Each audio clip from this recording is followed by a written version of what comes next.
Notes from my November 2024 reading of a 2020 autobiography of Eliese Colette Goldbach. I'm filming this Friday, 8 November 2024. I'm Tanis Coralee Leonhardi, she, her, hers of Seattle. I'm talking through my book and reading notes for my November 2024 reading of a former steel mill worker, Eliese Colette Goldbach. Rust, a Memoir of Steel and Grit by Eliese Colette Goldbach. March 2020, Flatiron Books, first edition hardcover, ISBN in the video description. I started the book on Monday, 4 November 2024, and finished the book today on Friday, 8 November 2024. It's 311 pages, including the About the Author section. It took me 5 days. I read 60 pages on Monday, 20 pages on Tuesday, 70 pages on Wednesday, 90 pages on Thursday, and 71 pages Friday today. This is the public library copy. It was on the shelves, and I actually took 20-30 minutes looking over books on the shelves, and I selected this one that way. And that's kind of it for the introduction. Book notes, including construction and design. Not a picture of the person, so I kind of like that. I kind of like that for her, talking about her work as a steel mill worker. I like the cover design. I thought that matched the content of the book. As for actually Rust, she doesn't really talk about Rust in her role as a steel mill worker whatsoever. So kind of a mismatch in marketing and content. Pages were full text pages, maybe medium font with like 1 to 1.25 spacing. So name of the author at the top with even page numbers, and on odd pages at the top page number, and then rest the title. So, yes. Okay. And then let's see. So there were chapters. And chapters were just like chapter number with a little design. Picture in the back, she looks a lot like somebody I knew growing up, Mia J. I don't know if I would call her a friend. I think there was like the social definition of a friend, but like she was kind of a backstabber type. And I saw this picture and I was like, man, she looks like Mia J. So I was like, there we go. And it's an in-color picture for about the author. And is there anything else? There's no pictures. It was fine without pictures. It didn't need pictures. So, there we go. Reading notes. So former steel mill worker. From the vibes of reading the book, it kind of covers her time at the steel mill worker, how she ended up there. She was went to college, went to graduate school, worked as a house painter, and then struggled with the form, and then went to the steel mill, and so this book covers that. But then she also transitioned to being a professor afterwards. And so it covers that. It does former steel mill worker. Based on what I read, I'm guessing she got the steel mill. She's based in Ohio, and the steel mill got merged into a mill in Indiana, and she was like, no, I'm not gonna move. But it sounds like, based on this book, it comes across as she got fired for having edibles. So, if they ever decriminalize marijuana and or bring the steel mill back, maybe she'll get her job back. So, she's the person who got fired for having drugs on premises while the rest of her co-workers got let go. That kind of thing. That's how it comes across based on this book and what she says about herself and her alcohol and drug usage and stuff like that. So, here we go. And now let's go into my little markers. Page 13. She talks about her perception of people who get a bunch of money. They go out and buy new things. But this is coming from someone she knows, but she chooses to include it in the book, about how people who get a bunch of money might go out and buy new things, but then they get stuck. So somebody was giving her advice, kind of not to do that. It's like, that's it, yeah. People can get stuck once they make a bunch of money. So there you go. I have, the most I've ever made is like $39,000 in any one year, so not me, at least not currently. Page 28.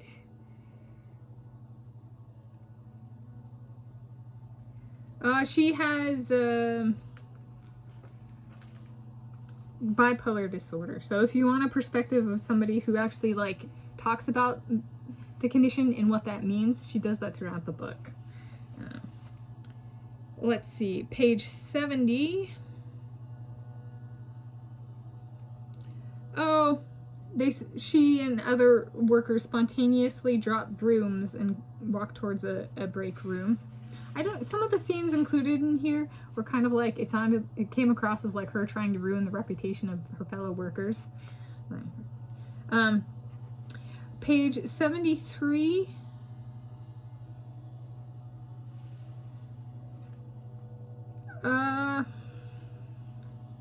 So she doesn't react so well to her nickname from other co-workers. She has to talk about it. She has to talk about everything.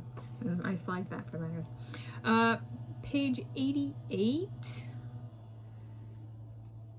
She designates herself as the right kind of woman. The quote, the right kind of woman, unquote. And then page 89, she further defines it as good women, or specifically the right kind of woman, unquote, includes not protesting too much. I have not ever attended a protest. Yes, she does go on later in the book to bring up she went to an abortion related protest when she was an undergraduate, or in her growing up young adult years or something like that. And then she goes to another one, but I think I flagged the other one. I have not ever done any of that. And I attended the University of California, Berkeley when Donald Trump was elected back for the first time, and I was in STEM, science, geophysics, or sciences. Yeah. I have self-restraint. I gave a talk on my research instead and had the dad of a little girl say thank you. Yeah. So, for me, that was meaningful. Okay, page 101. She talks about, this is about her bipolar in full-time work and having difficulty with full-time work. Page 116. She's like a Katie Arnold who needed validation from her dad that she chose the right guy. Turns out she talks about she even says she even goes one step further than Katie Arnold for running home. I pointed out with that book. Here she's looking for one-word validations, yes or no. Okay. So yes, one word, or no, one word. Okay, not the or word. Okay. So that's page 116. I was like, oh, we got a personality fit. They require external validation. All right, page 120. She brings up the Bessemer method. There's kind of passages in this book where she brings up stuff, and I'm kind of like, you know, based on some of the technical stuff I read, it kind of comes across as like plagiarism, but not plagiarism. Right? She wasn't making the steel; she was a bander, so she like essentially took the final products and put bands around them. But she kind of tries to paint herself as like the person doing everything. It was just kind of like, you know, it doesn't work, especially for those of us who know what this stuff is. It just comes across as you stealing and not providing proper attribution. Okay. Not you, the author. Okay. Page 155. She was born, her mom had a C-section. I was not. I was born natural childbirth. My mom pushed me out all on her own with no drugs. It's kind of like opposites there. Okay. Page 157, we got another Time magazine fanatic, and she brings up, you know, as a concept being on the cover of Time magazine. Got another, there's like people, again, I choose Newsweek between Time and Newsweek, if that's a real rivalry, you know, but I was like, that's, yeah, recurring theme. One of the gold digger, all right, mentality approaches. You're not notable unless you've been on the cover of Time magazine. That's what it is for her. You know, page 207. She tries to kill a squirrel that entered into her house, and I was like, she's pure white woman. I'm a Euro Native American, and the squirrel is Native American. And I'm like, don't kill the natives. Go leave, right? Just no. You guys know I love squirrels, right? So I'm just like, this lady is anti-Tanis Coralee Leonhardi, anti-me. She sounds like Katniss Everdeen from the Hunger Games, right? And Katniss Everdeen killed squirrels too. Or at least tried to. They at least tried to kill squirrels too. There we go. Back to the external validation thing on page 215. She actually did not... she required someone to tell her, to say to her that she'd been raped before she said she'd been raped. Page 215.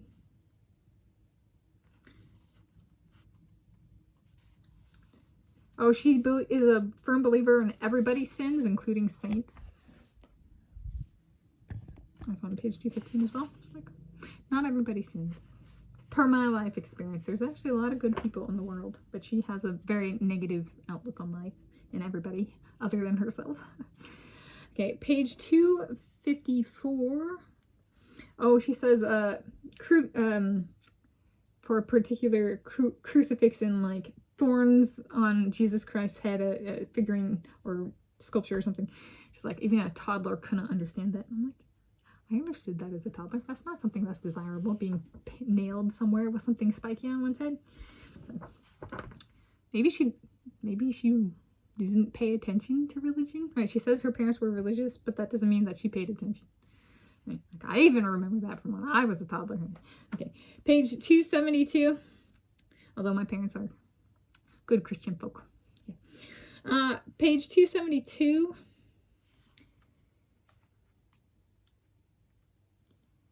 She goes to a women's march in Washington, D.C. following the election of Donald Trump in 2016. She goes to protest. So another protest. Again, I have not done that, even for that. Yeah. Yeah. Page 294. She feels at home and comes to feel at home in the steel mill. It says to me that she would go back if, you know, they were like decriminalized marijuana and she could have her edibles, you know, kind of thing. She might go back. She might even move for it. All right, page 305. She does make clear that she's a Democrat, by the way, and her parents were conservatives. And that's why she views herself as better than them. All right. Oh, page 305, she says, that's throughout the book. Page 305, this guy's on his deathbed after a heart attack, you know, he's laying on the floor, and the thing she takes note of is she's aroused by his chest. I was like, that's nice. And then, it's not nice, actually. It's like, it's creepy. That's a uncomfortable, not good thing. Right. Necrophilia, is that what that's called? All right, page 310. Throughout her book, she talks about a boyfriend named Tony. She does marry the guy. It's on page 310. And to my husband, Tony, unquote. And, quote, and to my husband, Tony, unquote. So if you're wondering who her husband is, she does get together with him. She conveniently leaves that out of the story itself. Gotta read the acknowledgements, and I did. In conclusion, it marked full book number 59 for me for the 2024 year. It was a bit rickety. And kind of out of place, some of her passages. It didn't really meet marketing, and she was very negative towards kind of everybody other than herself. So I'll give it a 2 out of 5 stars. And it marked full book number 59 for me for the 2024 year. Thank you for joining me.